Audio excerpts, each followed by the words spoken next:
And Mr. Kinahan. Members aware of any other apologies? Mr. Hazard's here. Okay. Can I also welcome back Mr. Rogers? Thank you. Welcome back. Thank you, and thank you for your kind words when I was off. Thank you. I hope you're well, and so it was good to see you back again. Moving then to our item of business from the department, we're having a briefing on the Northern Ireland Teachers Pension Scheme. The draft statutory rule. Just refer you to Clark's cover note at page 7 and to relevant papers, which include the briefing paper from the department, a copy of the draft rule, a copy of the final EQIA, and copies of the relevant consultation responses and other relevant submissions. And also just to advise everyone that this is being recorded by Hansard. Just also to just draw your attention to the tabled item with just regards to communication process. It's just be there with you. Okay, thank you very much. Can I just welcome Laverne Montgomery, Director of Education and Workforce Development, and to Seamus Gallagher, Pay, Remit and Pensions Policy Team. You're very welcome. And can I ask you to make your opening statement, and then members will follow with some questions. Thank you very much, Chair, and thank you for the opportunity to brief the committee on the SL1 for the statutory rule, which will create a reformed Northern Ireland Teachers' Pension Scheme. I have covered most of the issues during our previous session on the 22nd of October, so I will try to keep this briefing brief. As you're aware, the British Government has adopted a policy which requires significant reform of public service pensions along the lines recommended by the Independent Public Service Commission. They have made it clear that if the devolved administrations do not reform public service pensions, they will reduce the amount of money in the block grant by around 300 million per year. Clearly, this would result in a significant detrimental impact on the delivery of education and other frontline public services. Out of this approximate 300 million per year, education could lose some 60 million.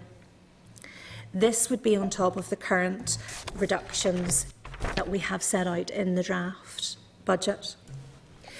It is for this reason that the Assembly passed the Public Service Pensions Act 2014, which closes the existing public service schemes, including the Northern Ireland Teachers' Pension Scheme, and sets the parameters within which the public sector pension schemes must operate going forward from April 2015.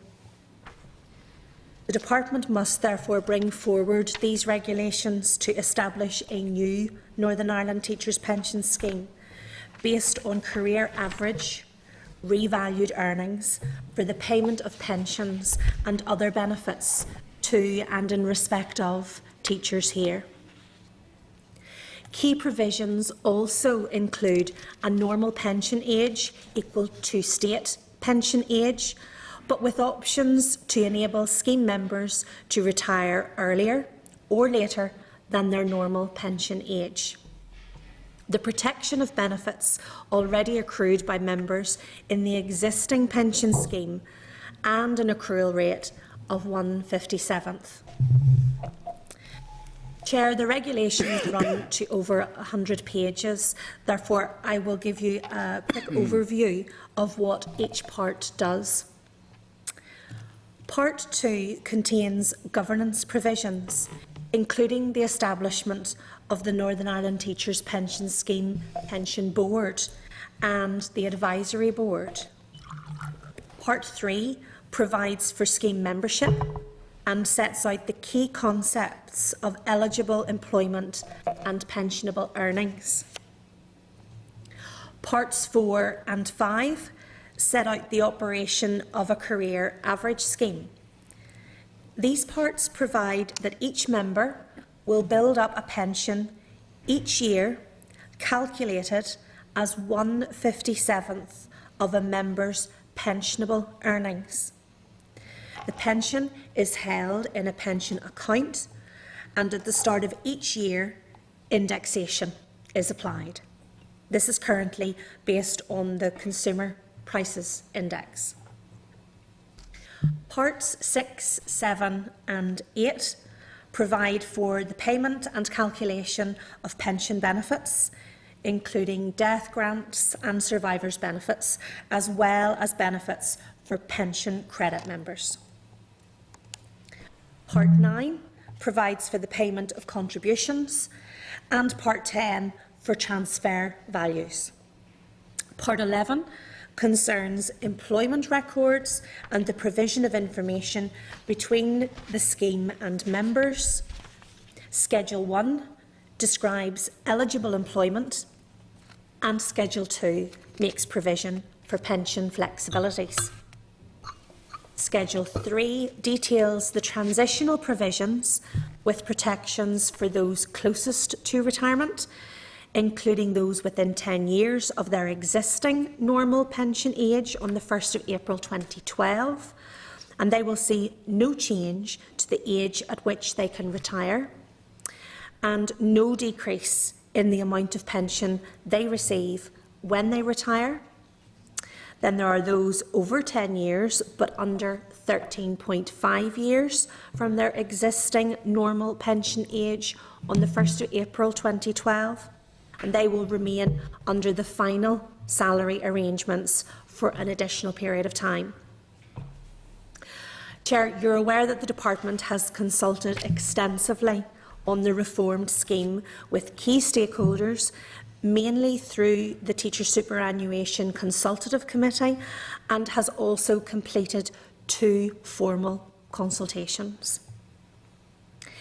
These regulations make the main provisions necessary for a reformed scheme, and making them will allow sufficient time for registration of the new scheme, completion of the system development, and an opportunity to take steps to ensure that members and employers understand the changes. However, this is not the end of the process by any means. The Department has just completed a consultation on the Teachers' Pensions Transitional and Consequential Provisions Regulations Affirmative Resolution, and is currently consulting on amendments to Teachers' Superannuation Regulations. In addition, it will be necessary to make subordinate legislation amending this statutory rule before it comes into operation to set the future rate for employers' contributions for the Northern Ireland Teachers' Pension Scheme, to make appropriate provision for the employer's cost cap specified in Section 12 of the Public Service Pensions Act 2014. We are aware that this is a very complex issue, and we've had a previous session and very happy to engage with you again today. So again, we thank you for the opportunity, and both myself and Seamus would be happy to answer any questions that you may have. Okay, thank you very much. And as you said, the proposed changes are quite significant and they are very complex, which is a lot of the feedback which we've been receiving is in around the complexity of that and just how well that has been communicated. Could you perhaps tell us how you have actually engaged to date? Our main engagement with stakeholders is through the Teacher Superannuation Consultative Committee, and over the last 18 months we have been meeting on a monthly basis. So the members of the Teacher Superannuation Consultative Committee are ourselves. We chair the committee, and we have employer representatives as well as representatives from the 5 teacher unions and from the University and College Union. We also have representation from the Department of Employment and Learning and from the employers in further education. So effectively that is our main form of engagement. It would have been in the past that we would have met on a quarterly basis, but given the major reform some 18 months ago, we increased that to a monthly basis. So that's something that all of the stakeholders involved have been very keen, and we have seen attendance at those meetings being very regular. We've been keen that the same people from each of those organisations come along to those meetings so that they are building up their knowledge and experience of pensions, and particularly the Northern Ireland Teachers Pension Scheme, because it is something that we've found in the past because of the complexity. If those who are involved and representing organisations aren't really steeped in this information and the background, they really do struggle. And that's something that, for example, through the Teachers Negotiating Committee, particularly the employer side, they have struggled in the past to have, let's say, sufficient representation at the TSCC, and they've had numerous debates around the table of management side of Teachers Negotiating Committee to ensure that the best representatives would be there. And I have to say, at this stage, we have the Chief Executive of the North Eastern Board is represented on the TSCC, and also CCMS are there. So they do bring that knowledge and experience now that they've built up over the last number of months. Can I just ask about the timescale for the regulations to be in place? Well, depending on how today goes, Chair, we would be keen that the regulations would be laid as quickly as possible. We have shared an advanced copy with the Department of Finance and Personnel, and we would hope that they would be in a position to approve the regulations as well. So we would hope that potentially end of this week, next week, we could have the regulations in place. But is there a deadline within which you need to meet for the regulations to be in place? Well, they have to be in place for April 15. That's our absolute deadline, Chair. But obviously, we would wish them to be in place so that we could up the engagement. So we have planned engagement directly with members. So up until now, the engagement has been mainly through their representatives and also through the public consultation. But we have planned engagements across the province with members directly. But we are keen not to engage too early, so that we wanted to ensure the regulations would be in place before that level of engagement would take place. Okay, and were the regulations not to be in place, is there a cost? Yes. The issue is that overall, the public sector pensions, there would be a cost from Treasury of approximately 300 million, and the education share of that would be approximately 60 million. In the past, I mean, the committee had concerns, and I think this had come from unions as well, around the inflexibility of the scheme and the difficulties and the challenges that would present maybe for a young teacher going into post and having to make pension decisions which were 40 years post going into their new role. Will there be any sense of flexibility moving forward with this? Well, certainly, we've talked about the flexibilities in relation to the transitional arrangements. Your specific issue there, though, Chair, is around new teachers or younger teachers coming in. And certainly there are some decisions that have to be taken from the outset or within 6 months of joining the scheme. Seamus, do you want to give some detail on that, please? You're probably referring to the decision as to whether or not to exercise the option for an actuarial buyout within 6 months of joining the scheme. We probably anticipate that the large bulk of people who will join the scheme on the 1st of April 15, those who are further advanced in their career, will be the key people, the main people who will take up that option. There are other flexibilities in the scheme which provide younger teachers the option year on year to decide whether or not to accrue additional pension, change the accrual rate for 1 year only, so that means that they're not committing to a long-term financial commitment. And there's also the option where teachers can buy additional amounts of pension in blocks of £250, right? And that then, combined with the option to buy out your actuarial reduction, is limited by the inland revenue to £6,000, and that will increase year on year. So the whole lot of it is particularly complex, and it's particularly complex to keep monitoring the £6,000 whenever there are so many options out there. At the minute, we only propose to allow the buyout actual reduction within 6 months of joining the scheme, but we will keep that under review. It's proven a particularly complex option to work out. The actuary and Treasury are still in discussions about exactly how it will work and what factors would apply, and they're both coming back with the view that if we allowed members to exercise this option right throughout their career, it would actually cost them more, because there's a whole lot of variables in it, and if you can cherry pick at one point you do it, then the cost of the scheme is more, so the cost of all members then increases.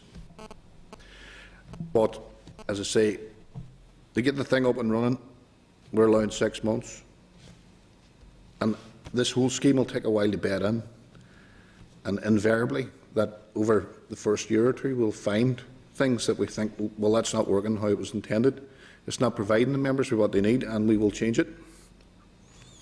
Certainly if you're a new teacher, I think you're going to be overwhelmed by your new environment and your new position, rather than actually thinking as far ahead as your pension. So that's probably going to be the last thing that's going to be on your mind, unless you're getting very clear advice from union representation and so on within the school. It's something that we've been monitoring in relation to the changes to contributions, to employee contributions over the last number of years, the level of opt-outs, and we have not seen an increase in the level of opt-outs.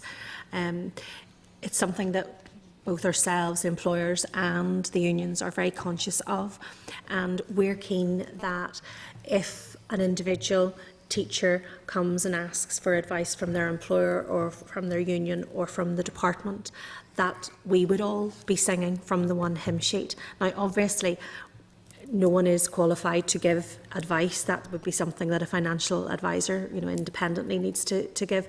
But certainly, the advice that the unions, the employers, and the department are giving is that this is the best option for teachers as far as pension is concerned, and therefore, that's important that we're all singing from the one hymn sheet. I'm not overestimating the fact that fundamentally the unions are opposed to pension reform, so I don't want to give the wrong impression where that's concerned, but they have worked very closely with us over the last number of years to ensure that what does come is as best a deal as possible for their members and for the members of the scheme. And can I just ask you about your EQIA? I mean, you acknowledge in your papers that you have gaps in your data. It would appear that the information you have is very light with regards to teachers. What exactly are you planning to do in order to write that? It is an issue right across. It's really the employers in that sense who have the responsibility for gathering the data with regards to equality issues, and obviously the department runs the teachers' payroll on behalf of the majority of employers here, and it's information that is not gathered by the employers, but it could be through the payroll.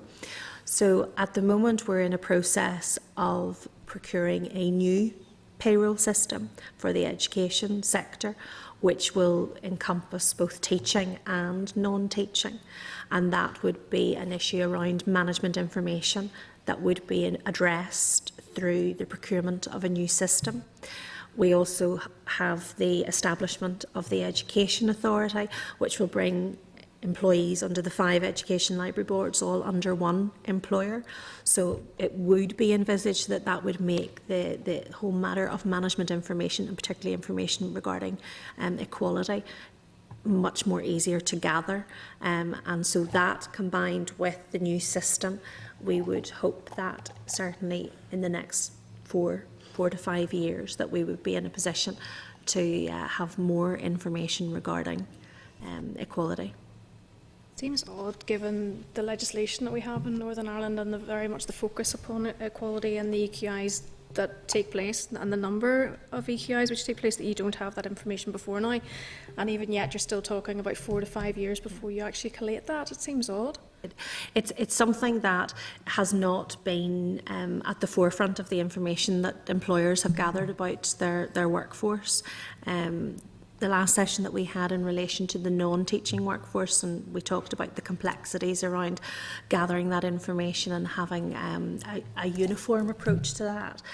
Given that we're going to have an education authority, we do believe that that will make it easier. But yes, I realise that the time frame is still longer term than medium term. Does not necessarily essentially make any EQIA that you do in relation to any employment matters flawed? Well, it certainly means that we don't have a full picture of the workforce. What we have based our findings on is with the information that we do have. So we have information regarding the age profile and the gender profile. But certainly there are gaps in the information, and we acknowledge that.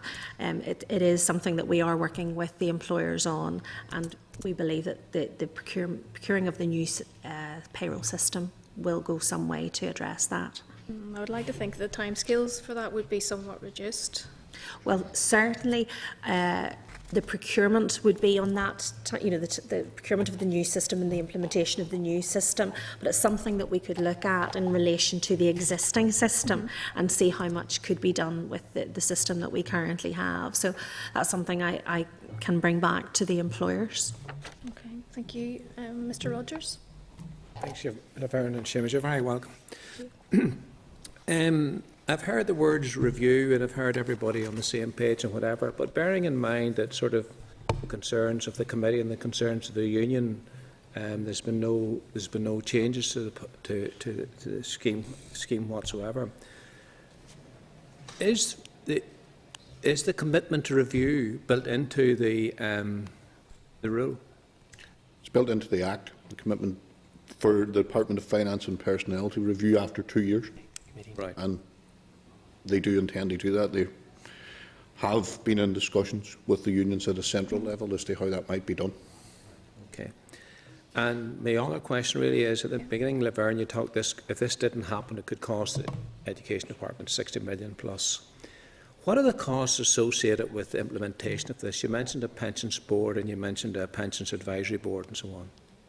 Well, certainly the governance arrangements, the advisory board, it would be envisaged that the Teacher Superannuation Consultative Committee would effectively become the advisory board. The terms of reference for the TSCC are very similar to what would be envisaged for the advisory board. So that effectively is already in existence.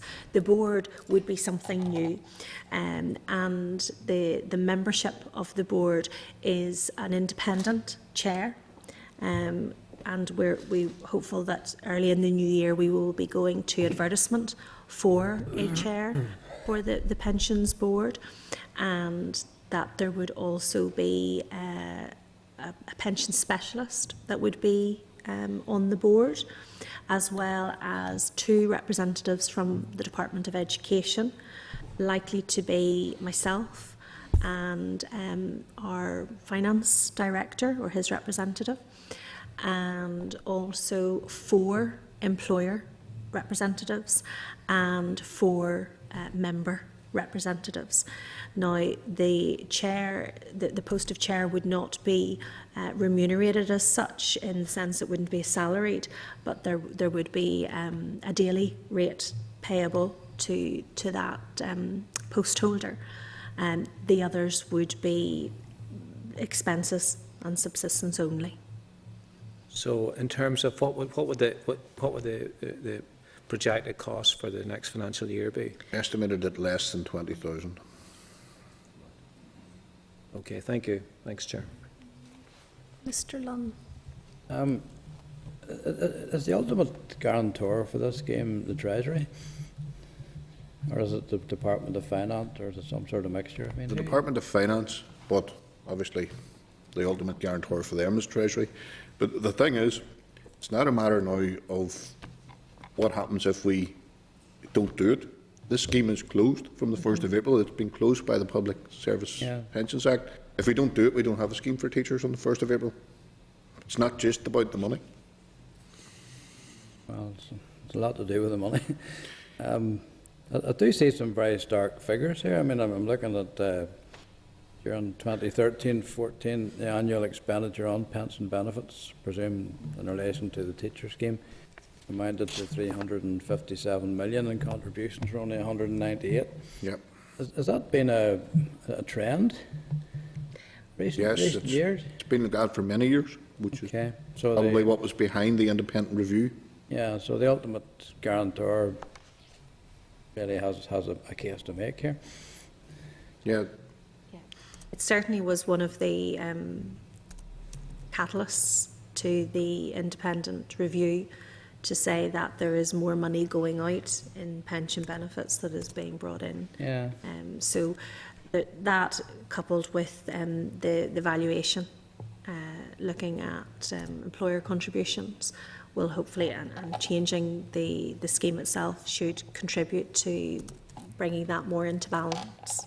Yeah, I mean, if it was a funded scheme, you would see ups and downs according to investment performance and so on. I mean, the one I'm familiar with is our own here, and you might say good years and bad years, but not particularly good or particularly bad normally. But that figure is unsustainable. You know, I'm not making the case for accepting what you're telling us to do, but it's serious. If the Assembly decided to accept it, but to try and make amendments to it, in the way we did to welfare reform, yeah, bad example.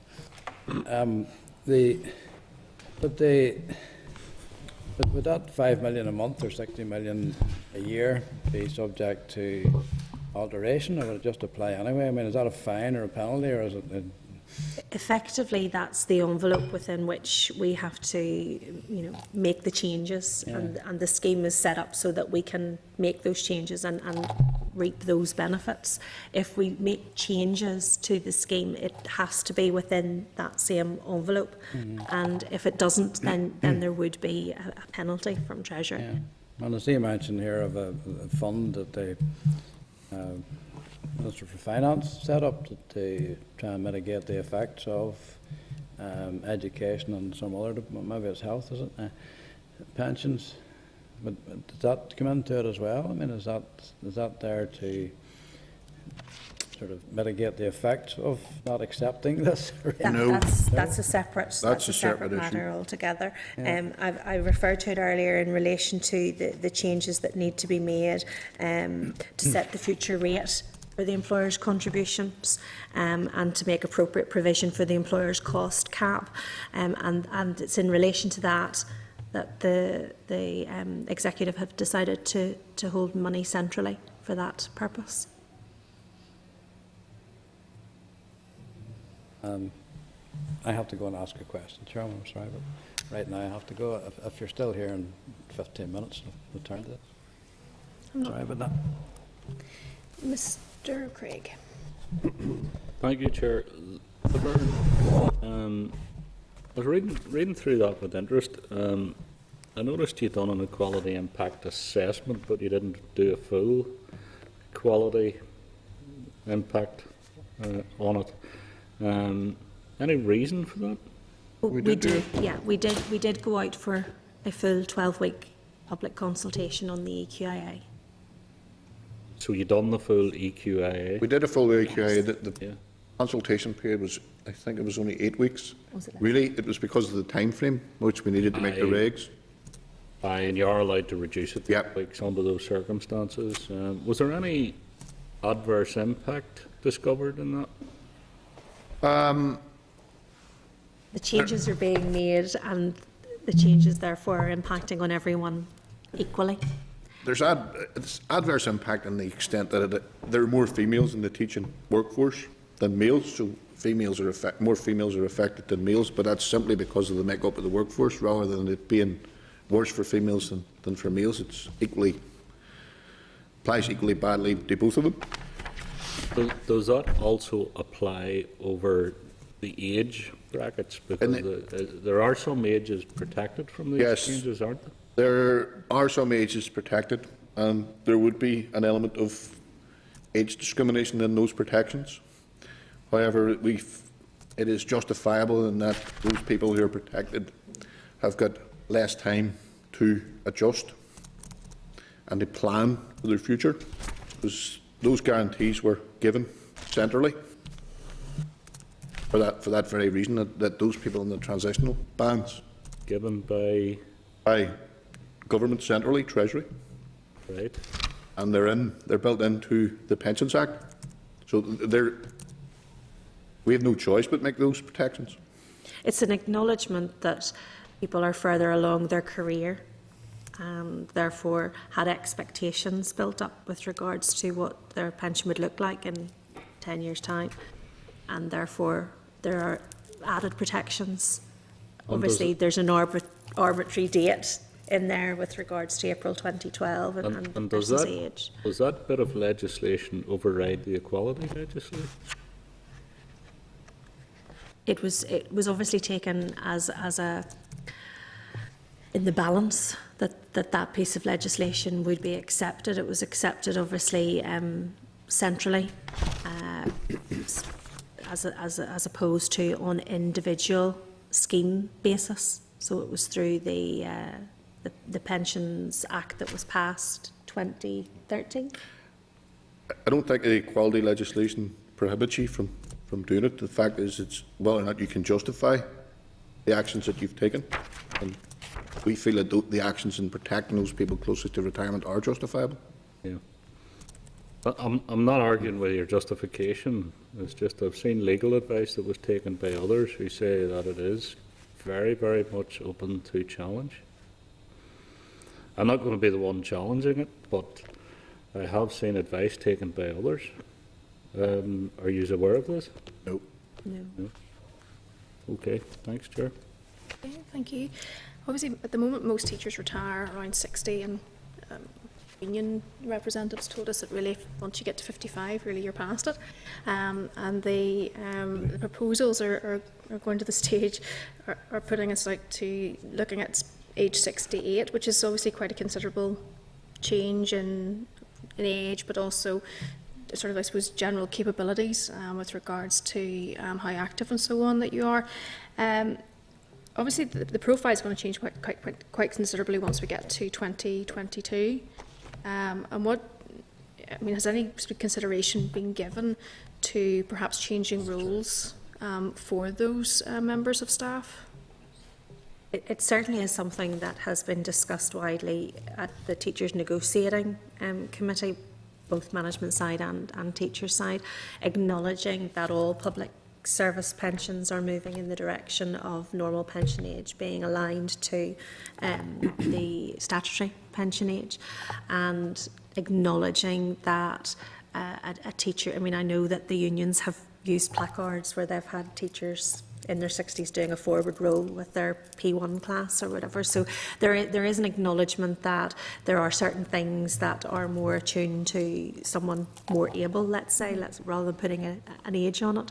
And therefore, discussions have really looked at, rather than teaching in the classroom being the end of someone's career, that there may be options for working in, for example, education administration, so coming out of the front line, as we would say, and working in a support role. And certainly there are examples of that within, say, the CAS service within the boards, where there would be secondees coming in from schools for a period and then going back to school. The inspectorate, for example, would also use associate inspectors. So it's really about looking at a different approach to the career pathway for a teacher. And that is something that we are in discussion, both around the table at Teachers Negotiating, but also with the Strategic Forum, which is a wider group, which has the unions from both teaching and non-teaching represented as well. And just lastly, the proposed rule makes reference to teachers, lecturers and higher education being members of the scheme. Do you have numbers of those? Yeah. We've got those. In the higher education sector, which is Stranmillis and St Mary's, 110 members. And the further education sector, I think it was 3,457. At those figures. Okay, that's lovely. Thank you very much. No one else has indicated, so I can just thank you for your time this afternoon. Thank you very much. Thank you. Okay.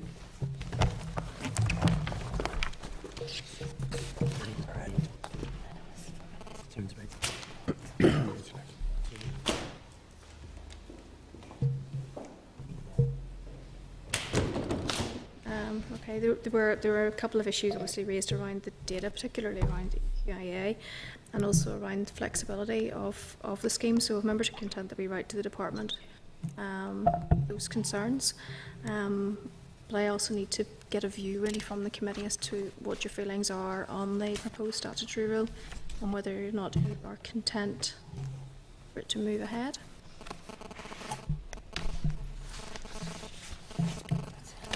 Are we content? Yeah. Okay, so it's 60 million it must be. general consensus that it's acceptable. Can you talk us through the next stage of this? So, Chair, since the committee is content for the rule to be made, the department will make the rule and then they'll come back to us in January with once they've made and laid the rule. So they basically write it out, put a wee number on it, stick it into the business office.